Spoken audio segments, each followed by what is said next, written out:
Joining me now with reaction, Horace Cooper, co-chair of Project 21, and Dee Dawkins Hagler, former Democratic member of the Georgia House of Representatives, here with me in Washington. And in Atlanta, Bruce Level. He's the executive director of the National Diversity Coalition for Trump. Horace, let's start with you. Why is this broad racism brush so generously applied to Trump and his supporters? Because it's effective. It is a very good way to stop people from being able to see how important the policies are, how effective they are, how impactful they are. It is working, and it'll keep continuing to occur unless we can call these people out for doing it. Well, Dee, there are a lot of people watching tonight who come to the table with preconceived notions, I think, about conservatives, about what conservatives believe. What, in my angle, do you disagree with? Well, Laura, I just think this. I don't think that all Trump supporters are racist, but I do think some racists are Trump supporters. And so what we need to do is make sure that we have civil conversations in this country. Because to be honest with you, I kind of like the criminal justice reform, but his rhetoric throughout the campaign trail and even now, it turns people off and it has certain bases all worked up. And so we have to do something about this. Well, I like the fact that you said, look, I get the problem sometimes with tonality, and I'm not saying that doesn't matter. But results, I think, are so important. I mean, so you could, in other words, you could have a great tone, you get everything right, get every tweet right, everything's compassionate, everything's caring, and then the cities are a disaster, or the unemployment's terrible, or wages are depressed, or there's no opportunity, or there aren't 480,000 new manufacturing jobs for all people. So I think there's never any sense of balance in the coverage of these issues where race really comes to the fore, sometimes really unfairly. And I want to help this, because I actually think there are a lot of people out there, I've met them, that are tuning all of this out. They're tuning it out, and they're like, guys, can we have some solutions? Bruce, I know you want to get in here. But I think the solutions are there for everyone to see if we stop shouting at each other and actually just look at what works.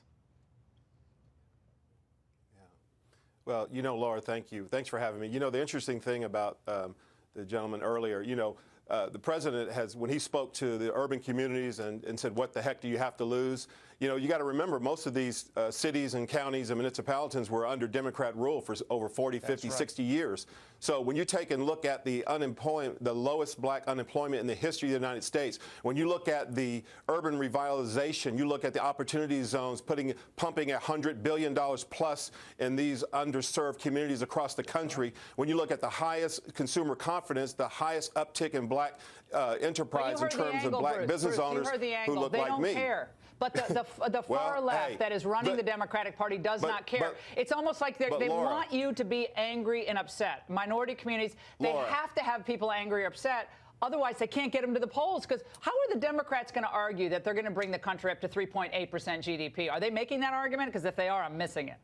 Well, they're not. Well, no, In fact, they're scouring the news to find little episodes that they can show to create a counter-narrative that's false. Here's a fact that people didn't talk about during the 2016 campaign. There was a KKK Klansman who had a podcast talking all about his support for Hillary Clinton. If you haven't seen that, it's because the media doesn't give that kind of information attention. There's racist on all sides.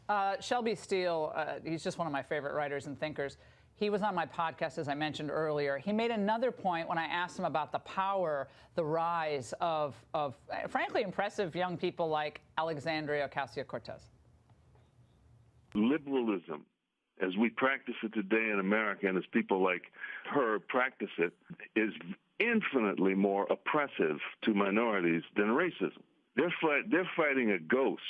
In resisting her, I'm fighting a real threat, a real enemy. The biggest challenge in American life today is to get away from the guilt and the shame that we got into in the sick over our past. Until we can do that, we're going to be vulnerable to people like her. Dave. Well, I actually like what she's bringing to the table, but the real conversation is we have not. But he said her views are more oppressive to African Americans I totally disagree with that. Than the racism of the past. And he went on to say a minority can do anything he or she wants to do today. Anything, every profession, every business, every entrepreneurial endeavor. that minorities can do whatever they want today, and that is great progress for this country. I think some minorities can do what they want to do, but let's just be honest, Laura. The playing field has not been level. And until we have real conversations about race in this country and where people started and where we go, we'll never get to the right place. Because I don't believe I don't think that the Republican Party is the boogeyman, and I also don't think Democrats are, libertarians or whatever people are trying to call them. We need to have real conversations in this country about race, and until we do, we're going to continue to be in this spot that we're in now. That's a tired old trope. The problem is, during 8 years of the Obama administration, the repo man got to know more black Americans than they got to know any other group of people. We lost more houses, more automobiles, the whole 9 yards. And guess what? In just 2 years, in just 2 years, just 2 years since Trump has been president, we've seen an absolute reversal on every single indice of the American dream. Trump's policies are working. Bruce, I think, again, look, when you talk about Trump's policies and their successes that are undeniable by any objective analysis, the answer that most Democrats give is, but he called certain countries S-holes, or, but look at Charlottesville. And I'm not discounting how people hurt when they hear words that offend them. I get it. But you also have people like, even Joe Scarborough, who basically can't stand Donald Trump. And I think we have the soundbite. He and the new cat who wrote the book about Trump, the staffer I've never heard of, Cliff Sims or Craig Sims, I don't even know, what's his name, Cliff Sims? All right, so both of them, they're not big fans of certain Trump things, but they both said the same thing about the man. Let's watch. For instance, we saw him for 12 years behind closed doors, never, ever once. I'll say it under oath, I'll put into an affidavit. Never once heard him say anything close to being racially insensitive. Never once. I've known him for 18 years. I will completely concur. Obviously, Bruce, you wouldn't be working for someone who was racist, and no one that I know who works in the White House would be working for someone who's a racist. No. So now where does the left go? Where does the left go with that? I don't know where they're going to go, Laura. I will tell you this. I've been with the president since 2015, and I can tell you the left has always been used the race card, as I call the real voter suppression, to intimidate brown folks like me across the country, to keep us from looking at the ideas of free enterprise and a free enterprise that we can grow a business, that people who look like me. Laura, I've been a business owner for 27 years out here in Atlanta, and I can tell you the best job growth that we've ever had is this president. This president, and I quote this, is the best president in the history of the United States for black America. Yes, I said that. There are more movement going on in terms of banking now for the urban community. Just for example, you go to most of the urban communities, the gas stations, the cleaners, the Popeyes fried chicken stores, they're not even owned by black America. With this president, Laura, with the urban revitalization and the consumer confidence that's going into this urban market, you will see more and more people who look like me in these communities who will be the job owners, who will be the job creators, who will go out and then cultivate and have their own grocery stores. For once, this president has the plan. We have to stop getting off all this emotional stuff. Black America, stop being emotional. Pay attention to the numbers, the strongest GDP growth, the strongest job unemployment in the black history. Stunning. So these are the things right here we look at, not the emotions. You want to be. Yeah, Mark Cuban was saying the market was going to if you want to feel good, go to the spa.